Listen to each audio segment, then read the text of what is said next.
All right, here we go. We have one of the most rising artists and producers coming out of the GTA right now. A Scott, how are you doing today, man? I'm not too bad. How about you? And I'm just a producer, not an artist.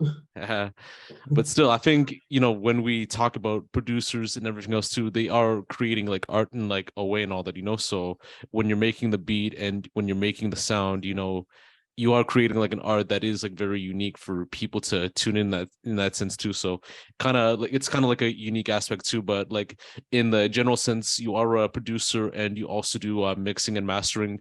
You've worked with a lot of artists like Saint Paris, Big Sosa, and a whole lot more that we'll discuss later on in this interview.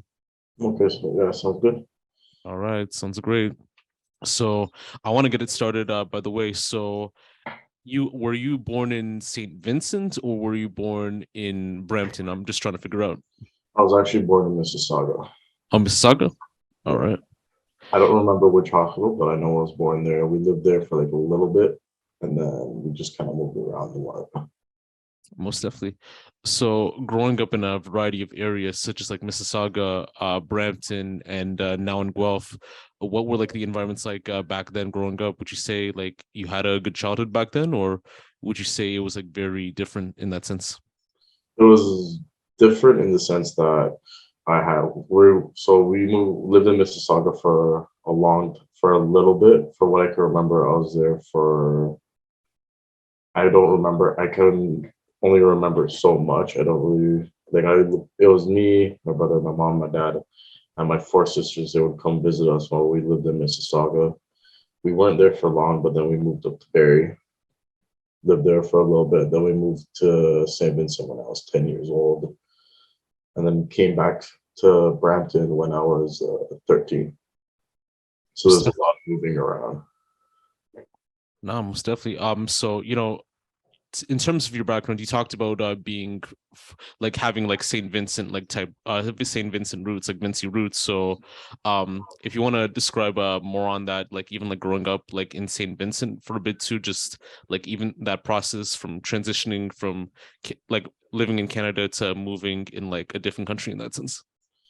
It was like a big change moving from like Canada to St. Vincent, especially since I lived in Barrie, and Barrie is mainly like if you ever lived in Barrie back in 2000 and I want to say 2008 or 2008 to 2010, like there's like there's only mainly white people there. So it was like moving from there and then moving to St. Vincent, like there wasn't much of a culture change because my parents are from St. Vincent and my family's mainly from St. Vincent. We're a very mixed family, so there wasn't much of a change for me. It was just more so really being surrounded by the Caribbean culture more often.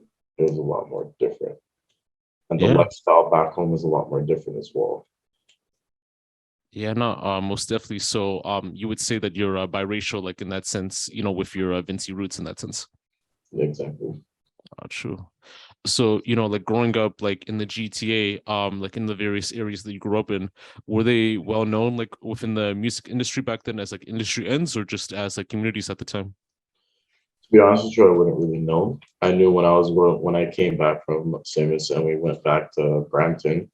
I didn't really know much about the music scene of Brampton at all. The only music scene that I know was within my high school and people that I did music with.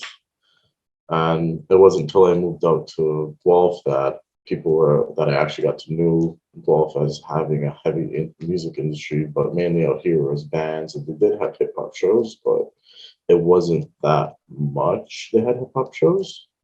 It was mainly like bands. Yeah, no, most definitely, man. And just to speak more on your musical history for a bit too, what was like your first introduction to music like? My first introduction to music was back home in St. Vincent. I knew I had a teacher who also did music. He was in a reggae band, and he would show me like little bits of videos from like when he's going to other shows and like little things that he does at home. So that was my first introduction to music as a seeing it as from an artist perspective. it wasn't till I hit high school that I met my friend Mike, who introduced me to producing and making beats. Yeah, most definitely. And just to get more into the whole like producing and like engineering aspect too. So you did like producing and engineering throughout like most of your career. So how did that come about, and what inspired you to become like a producer and sound engineer and like take it to like the next level in that sense? So what took it from there was like, again, I started from high school with my friend Mike. We would sit at his house, make some beats. And then I got my own program. So I started doing it from home. And I started out doing like, basic stuff. Like I would make melodies here. I'll put drums to the melodies. And it would just be something that I thought was good. And over time, it wasn't until about I hit grade 12. That's when I got into the sound engineering aspect of it, because people would tell me I have really cool beats, but they would tell me that, oh, it's not mixed and mastered properly. And in grade 12, I didn't really know what that was. And then at the time, I had a music teacher named Mr. Hamilton, and he showed me more about mixing and mastering in our computers class, because he realized that, oh, we are like, all these students have the producing side of it, like the beat making side of it down pat. They don't understand the mixing and mastering side of it. So then he brought that in and then showed us more about it. And then after grade 12, and I graduated high school, I did some mixing and mastering courses. Even 2 years ago, I did another one. I did three in total. I did one at a Metalworks. I did one for Musician on a Mission. And then I did another course with Musician on a Mission. So it was like two courses for mixing and mastering. Yeah, most definitely. Just even speaking more on that, because like at first you self-taught yourself on like how to make beats, like how to mix and master, and then you took your time to like pursue like a higher education to know more about it. So how was like that experience, like just self-teaching, like teaching yourself in that sense to on knowing how to make beats, and knowing how to engineer, and then now into transitioning to like learning from people with like certain forms of experience and certain levels. Was it something that you kind of like grasp like in that sense too, just with the idea and the knowledge of how to make a good beat and how to engineer like quite well in that sense? It was completely different, honestly, because being self-taught, you have like, you're going on YouTube and you have to look up. You don't really know what to ask YouTube, so you're kind of just jumbling around, kind of figuring it out. And then when you go to someone who has the experience with whichever program they have experience with, and then they come in, they show you how to use the program properly. And then it was just like a big transition of just me being like, okay, well, this is not what I taught myself. I have to, and then it's like, okay, now I have to go listen to this person who actually knows what they're talking about, and apply what they know, and apply it to my mixes as well. Yeah, most definitely. And then just getting back onto like the whole like musical influence side. So what artists or genres were you like mainly influenced by, and which artists would you like to work with someday that you haven't worked with before? My main influences were trap, lo-fi, dancehall, reggae, soca, and Afro beats. And mainly growing up, I listened to a lot of soca, reggae, dancehall, and Afro beats. So that was my main influence. And then when I came back to Canada, that's when I was introduced to.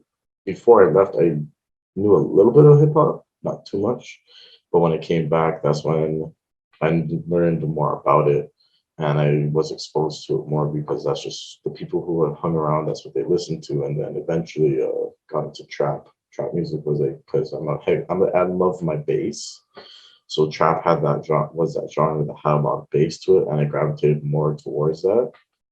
So, and lo-fi is just it's a more calm type of hip hop beat, so that's what I always liked about it.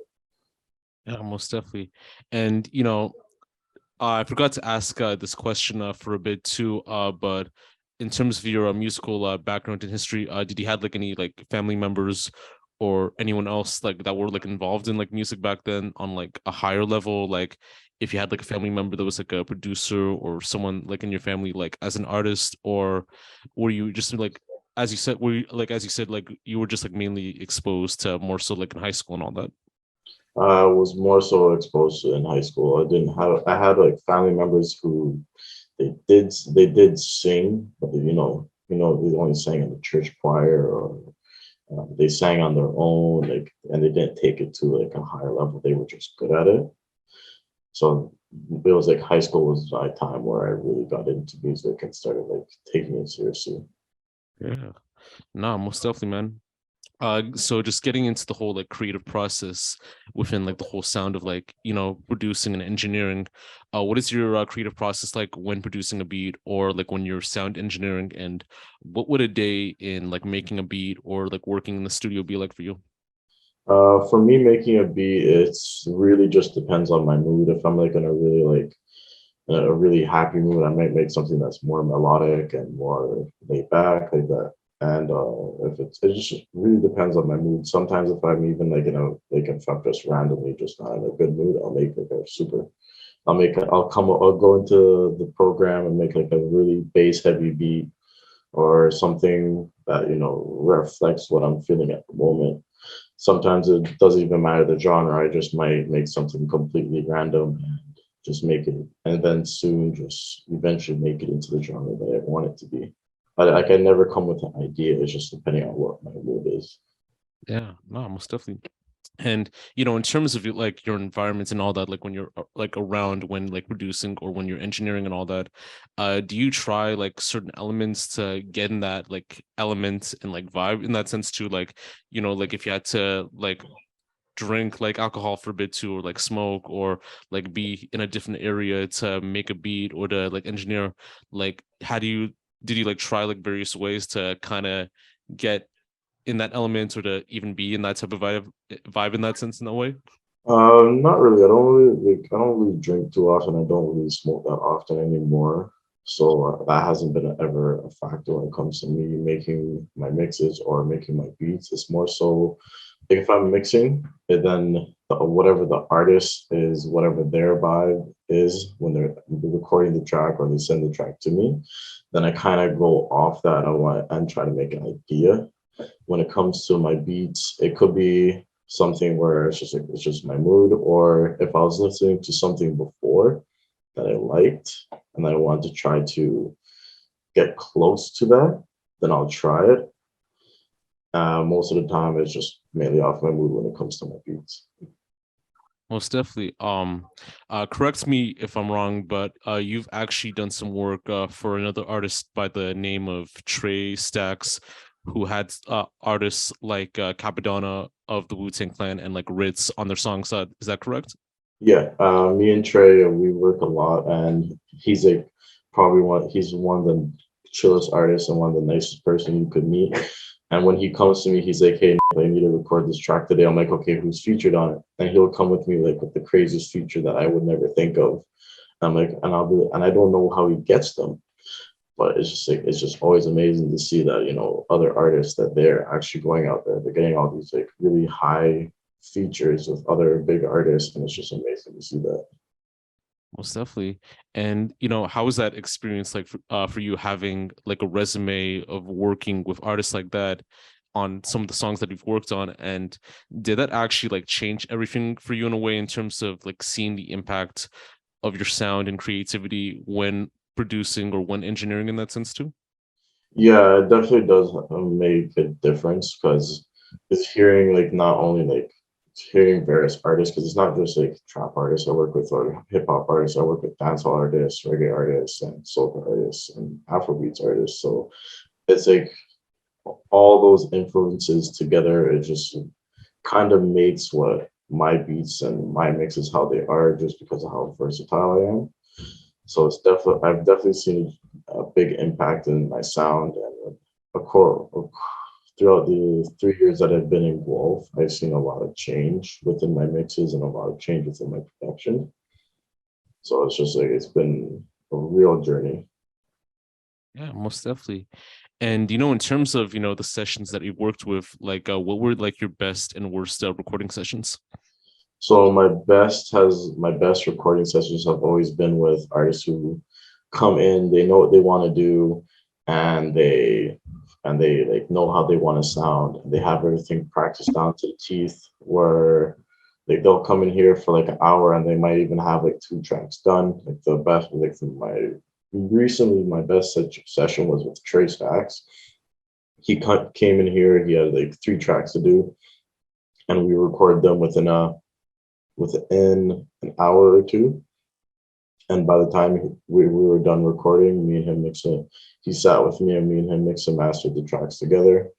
And like that's probably like the best sessions, especially when you have an artist who comes in and knows what they want. Those are the best sessions. The worst ones is when an artist comes in and they don't know what they want to do. So they'll know what they want to say on the mic, but they won't know how they want to sound. So then they'll just look at me and be like, oh, it should have sounded like this, should have made it sound like this. And then at the end of the day, I look at them, I'm like, hey, if you don't know how you want to sound in the track, then you probably shouldn't have came here to waste my time when I could have got an artist who was prepared and ready to go. Oh, most definitely. And I know with like some people too, like when you're working with others, they have like a different like recording process too. So you've worked with the likes of St. Parris, of who I've interviewed before in the past, and also this other artist by the name of like Big Sosa. So in terms of like those artists, like what were like the recording processes like, and like how were they like in the studio, like in that sense too, you know? St. Parris is like he's definitely a person who knows how he wants to sound in every track, and he always comes in with a lot of energy. So he's in general, like I've known him since 2019, I think, maybe a little longer. So me and him have built that friendship, have built a big friendship. Me and anytime he has a recording session, I know he just goes in there, he already knows what he wants to do. Big Sosa, when he comes through, like I know him a little less, but me and him have had a great relationship. He's also a really good artist. He is like has a lot of energy too. And he knows how he wants to sound on every single track that I've seen him work on and that he has recorded. And he knows how he wants to sound and exactly how he wants to sound. So it's just amazing. Yeah, no, it's very interesting to hear in that sense too, because you know when I spoke with St. Parris on his creative process, he has like a lot of unique ways that he creates like a sound too, and you know it's interesting to see like the level of artists that you worked with, because I've seen like a lot of like unique styles that they have, whether it's within like dancehall or in reggae or in like R&B or in like trap or like rap and all that or drill. So it kind of has like an interesting effect in that sense too. Yeah, exactly. Yeah, man. So I want to get into this unique question right here. So you actually own your own record label, PYO Records, and you've also maintained a recording studio in Brampton and I guess now in Guelph. Would that be correct? Yes. So PYO Records, a lot of people don't know, but the PYO is actually an acronym. It means protect your own. That's just something that like me and my inner circle have always like said to each other, like protect your own. So I put that on my record label just to commemorate them and like also to keep that so people understand like it's like a positive message more than a negative message. So and like I've had the Brampton location I had it for a little bit. It wasn't long. I had my friend Mike, who I still work with today. He's one of my sound engineers. He maintained the studio out there, but then COVID hit and we had to shut it down. And I had the Guelph location since I moved out here. So that's been like 3.5 years. It's been a real rough journey with the studio side of the record label, just because like some artists like are consistent, they do come in, but some aren't, especially during COVID. A lot of people didn't come in to record. So it was those are rough times. And now that everything's kind of more lit up, a little more lightened up, and everybody's more open to going out now, it's slowly coming back.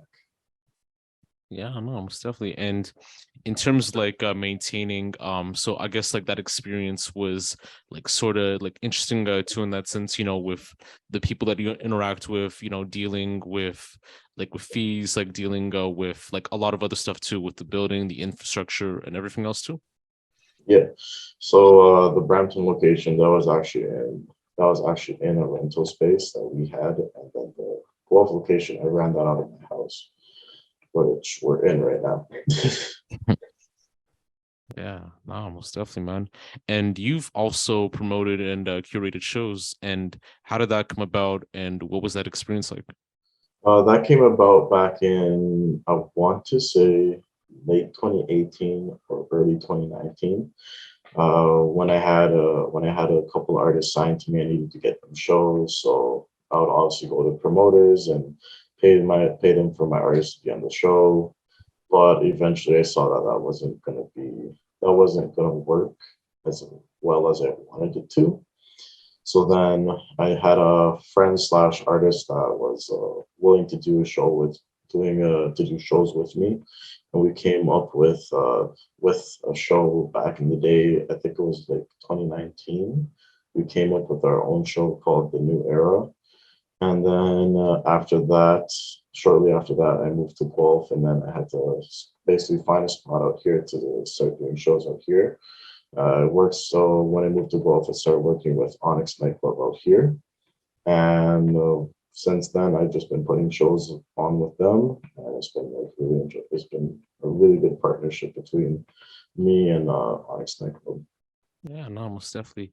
And I know with a lot of events like out in Brampton and Guelph, like there's like the whole like drip and drown event, where a lot of people like mainly performed like Big K and also like with Big Sosa and also with St. Paris.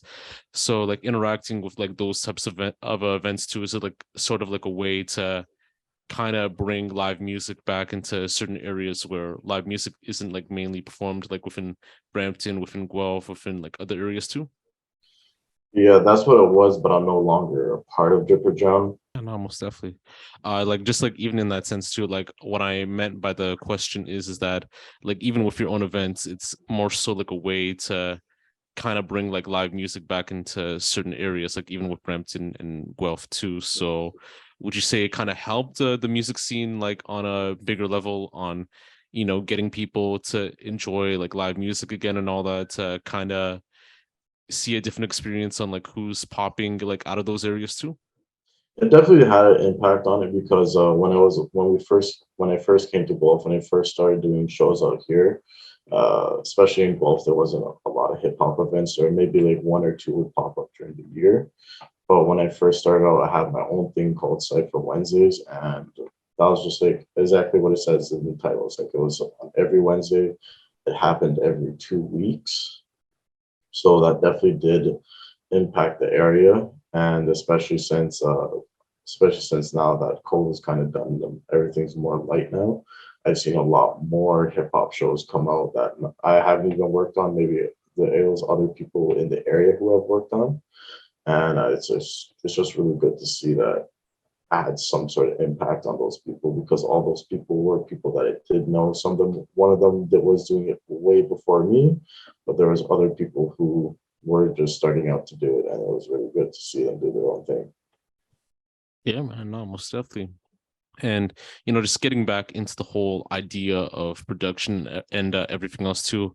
So tell me more about the gear that you use for your production and to also like sound engineer, like also. When it comes to sound engineering, especially if an artist knows what they want to sound like, I will try to get close to what they want. I always tell artists that if they bring me a reference, I will always try to get close.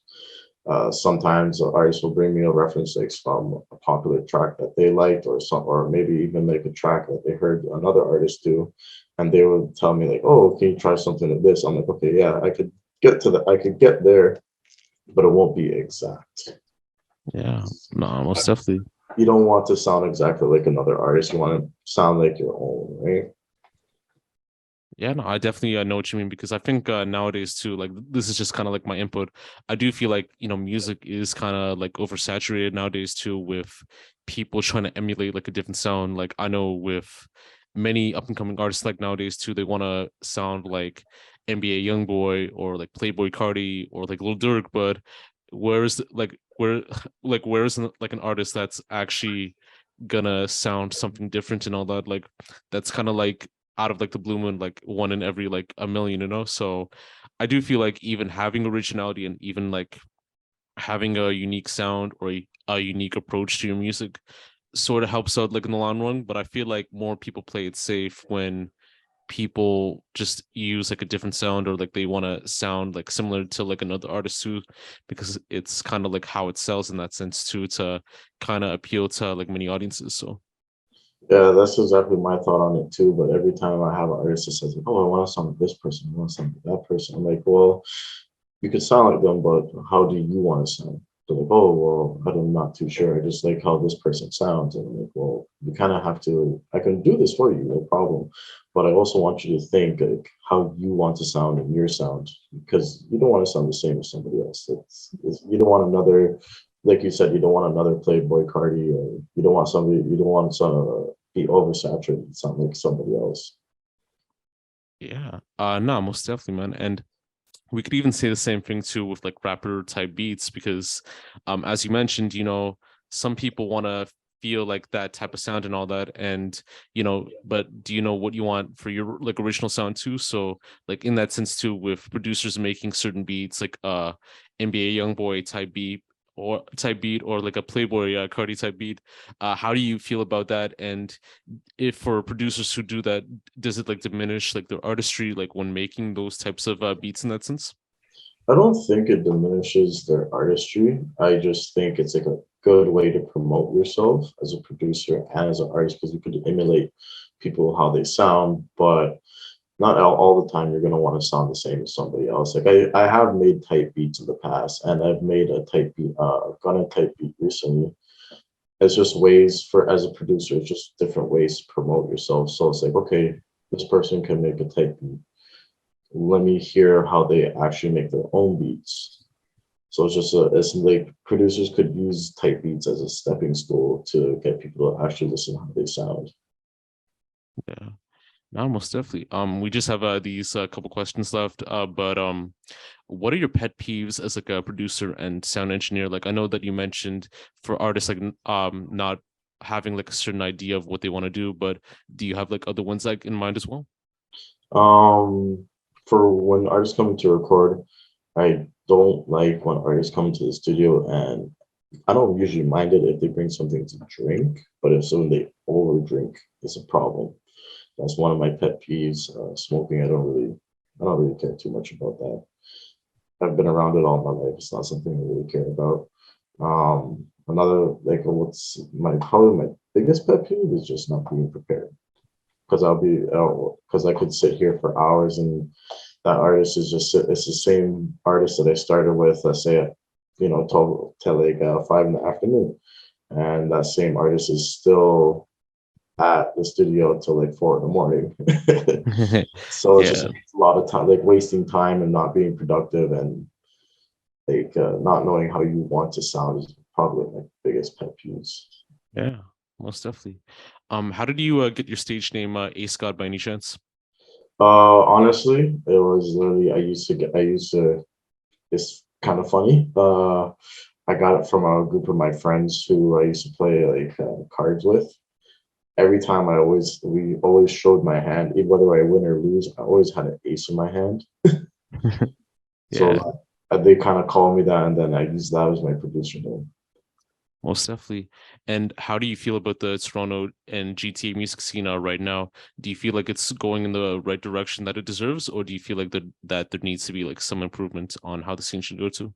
There's definitely nothing's perfect, so there is definitely something that needs to be improved. I would like to see more artists like, collabing with each other and producers collaborating with each other, even and also maybe have those collaborations done, because there's a lot of good artists and a lot of good producers out there in the GTA. So it could definitely be improved by seeing a lot more people collab. And even like people who put on shows, I would like to see a lot more people collaborate on shows as well. Yeah, no, most definitely, man. And what's next for you in terms of any other stuff going on for you, like with creative projects or everything else and so forth, and even for like 2023 as well? And do you have any final words you'd like to say for any person or any creative out there pursuing their dreams? So right now, obviously, I still have a whole bunch of mixing and mastering projects that I got to do, and I have a lot more beats I got to create. That stuff is never going to stop. And for shows wise, in 2023, I have a show that I collaborated with. with Big Sosa, Tr3y Stackz, and Brando Lee. We have a show going on January 20th, and we're also bringing out Shaw Claire, which is going to be interesting, and that's at Onyx Nightclub. And for anybody who been doing this creating, whether it's shows or beats or sound engineering, don't stop what you're doing. It's a journey. You're gonna have to be there. You gotta keep your mind positive. You gotta keep your head up. You gotta learn who to listen to and who not to listen to when it comes to your creative process. And yeah, just don't stop.